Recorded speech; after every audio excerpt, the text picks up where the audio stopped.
নীরেন্দ্রনাথ চক্রবর্তীর লেখা কবিতা অমলকান্তি।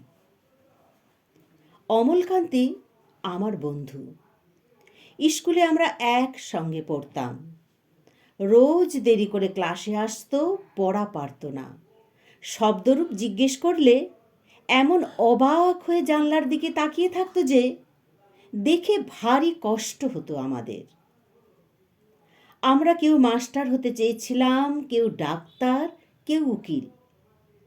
অমলকান্তি সেসব কিছু হতে চায়নি। সে রোদ্দুর হতে চেয়েছিল। ক্ষান্ত বর্ষণ, কাক ডাকা বিকেলের সেই লাজুক রোদ্দুর, জামার জামরুলের পাতায় যা নাকি অল্প একটু হাসির মতন লেগে থাকে। আমরা কেউ মাস্টার হয়েছি, কেউ ডাক্তার, কেউ উকিল।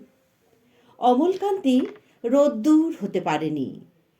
সে এখন অন্ধকার একটা ছাপাখানায় কাজ করে।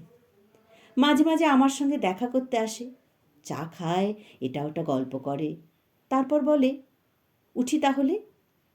আমি ওকে দরজা পর্যন্ত এগিয়ে দিয়ে আসি। আমাদের মধ্যে যে এখন মাস্টারি করে, অনায়াসে সে ডাক্তার হতে পারত। যে ডাক্তার হতে চেয়েছিল, উকিল হলে তার এমন কিছু ক্ষতি হতো না। অথচ সকলেরই ইচ্ছে পূরণ হলো, এক অমলকান্তি ছাড়া। অমলকান্তি রোদ্দুর হতে পারেনি। সেই অমলকান্তি রোদ্দুরের কথা ভাবতে ভাবতে যে একদিন রোদ্দুর হয়ে যেতে চেয়েছিল।